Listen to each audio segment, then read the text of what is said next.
ये सब परमात्मा ने किस खूबी से किया है, ये जानने के लिए यहां अगर कोई डॉक्टर हो तो वो समझ सकता है। इसी को हम सिंपैथेटिक और पैरासिम्पैथेटिक नर्वस सिस्टम कहते हैं। हमारे शरीर के अंदर दो ऐसी शक्तियां विराजमान हैं कि जिसके बारे में हम बहुत कुछ कम जानते और जिसके बारे में हमें पता लगाने में बड़ी दिक्कतें होती हैं, खास करके पैरासिम्पैथेटिक नर्वस सिस्टम। अपने योग शास्त्र में इसे सुषुम्ना और ईड़ा और पिंगला ऐसी दो सिस्टम्स बताएंगे। ईड़ा और पिंगला ये दोनों ही अपने शरीर में सिंपैथेटिक नर्वस सिस्टम का उद्भव करते हैं, माने उसका जड़ तत्व जो है वो सिंपैथेटिक नर्वस सिस्टम।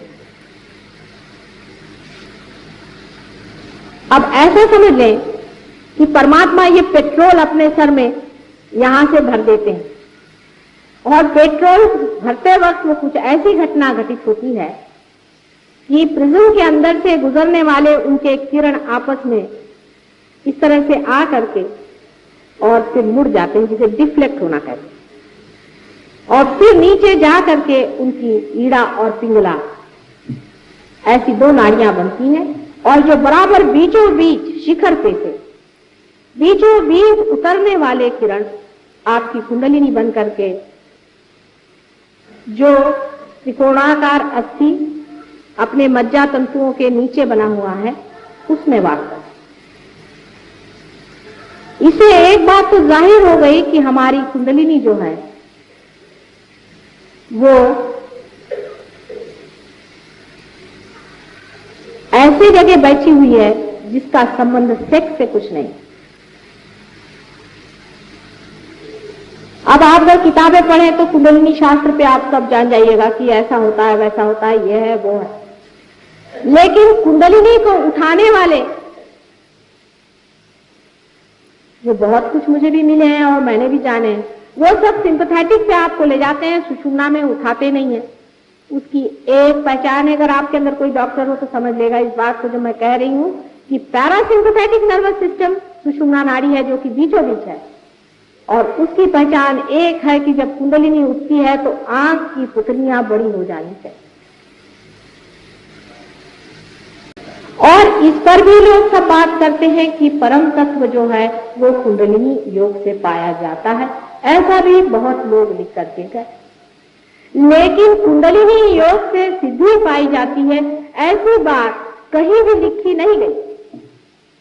हाँ, लेकिन जिन्होंने सिद्धियां पाई है वो यही लिखते हैं कि कुंडलिनी से सिद्धियां आनी चाहिए, कभी भी नहीं। कुंडलिनी आपकी मां आपके अंदर बैठी हुई है आपको पुनर्जन्म देने के लिए। वो आपको सिर्फ पुनर्जन्म देगी, आपको सिद्धियां दे करके परलोक में फेंकने वाली वो मूर्ख मां नहीं।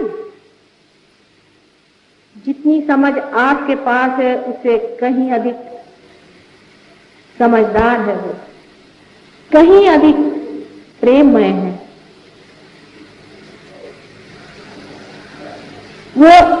आपको गलत जगह में असत्य में ढकेलने वाली दुष्ट मां नहीं। कुंडलिनी के योग से जब तक परम तत्व की पहचान नहीं होती है तब तक वो कुंडलिनी योग नहीं है और वही सहज योग है।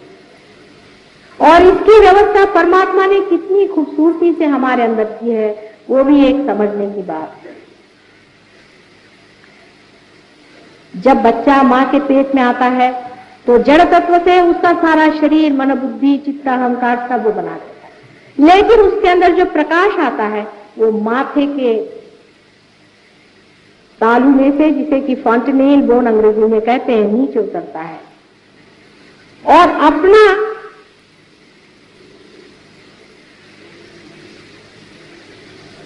ब्रेन, मस्तिष्क, जिसका आकार त्रिकोणाकार एक प्रिज्म के जैसा है, उसमें से यही शक्ति गुजरते वक्त 3 हिस्सों में बट जाती है।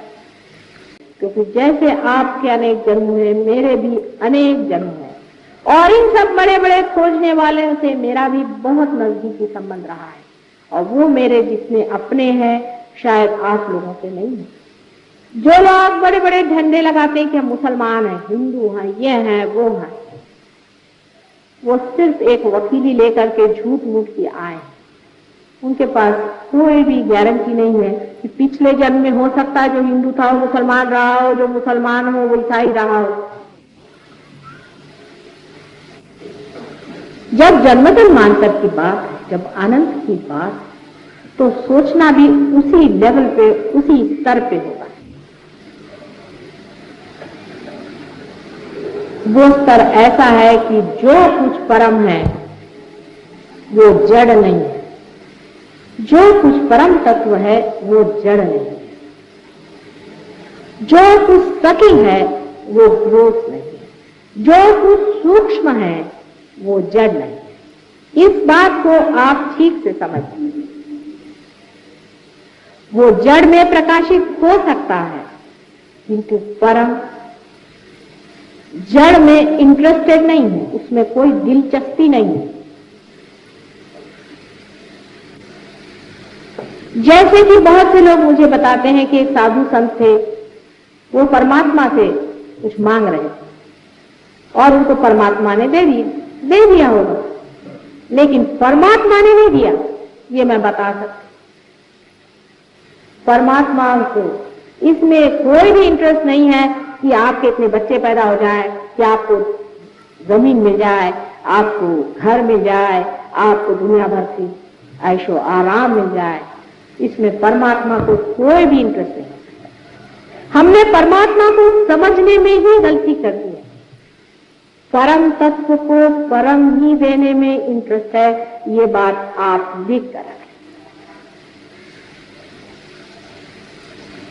ये तो साधारण बाहर की पहचान है। किसी भी डॉक्टर से आप पूछ लें कि जब पैरासिम्पैथेटिक नर्वस सिस्टम एक्टिवेट होती है तो पुतलियां डायलेट होनी चाहिए।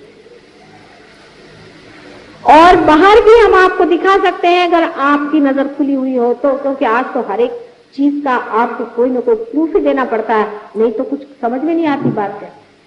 इसका भी एक प्रूफ है कि अगर आप हमारे किसी इसमें आए या आज ही आपको दिखा देंगे तो कुंडलिनी का स्पंदन भी आप देख सकते हैं कि सबसे पहले त्रिकोणाकार अस्थि पे जोरों में होता है। आप जानते हैं कि त्रिकोणाकार अस्थि पे कभी भी कोई स्पंदन होता नहीं, वो हम दिखा सकते हैं। आप अगर देखें कि त्रिकोणाकार अस्थि में स्पंदन होता है और धीरे धीरे स्पंदन ऊपर की ओर उठता है और उसके साथ साथ बीच बीच में किसी किसी जगह ज्यादा स्पंदन होता है, वही अपने केंद्र। ये आपको दिखाया जा सकता है और उसको आप देख सकते हैं, उसकी प्रचिति है।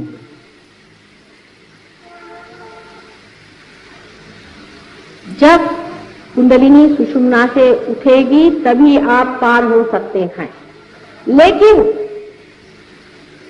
इसके लिए परमात्मा ने न जाने क्यों एक बड़ी जबरदस्त कंडीशन लगा दी। एक बड़ी भारी अटकल है उसमें जो देना ही पड़ेगा। वो ये है कि कुंडलिनी सुषुम्ना पे तभी आएगी जब परमात्मा का असीम प्रेम उस आदमी में उतर पड़ेगा। जब तक वो प्रेम मनुष्य में उतरेगा नहीं, कुंडलिनी उठने वाली नहीं है, चाहे आप कुछ करें। वो नाराज हो सकती है, गुस्सा हो सकती है, लेकिन कुंडलिनी कभी भी नहीं उठ सकती है जब तक वो असीम प्रेम सुषुम्ना के अंदर जगह बनी हुई है। खास इसकी जगह बनी हुई है हमारे नाभि चक्र और अनाहत चक्र के बीच में एक बड़ी सी जगह बनी है। जब तक उसके अंदर ये प्रेम उतरेगा नहीं तब तक सुषुम्ना से ये प्रवाह उठने वाला नहीं। जैसे समझ लीजिए कि दो सीढ़ियां हैं और बीच में एक सीढ़ी है, उस सीढ़ी में और हम में कुछ अंतर है, गैप। इस अंतर को आप किसी भी तरह से लांघ नहीं पा रहे। उसमें कोई पुल नहीं है जिसको आप लांघ कर जाएं। और ये दो सीढ़ियां बराबर ईड़ा और पिंगला नीचे जमीन पर लगी हुई है। सिंपैथेटिक नर्वस सिस्टम की लेफ्ट और राइट, ये दोनों ही जमीन पर लगी हुई हैं और बीच वाली अर्धांतरी लटकी हुई है जो परम में पहुंचा है।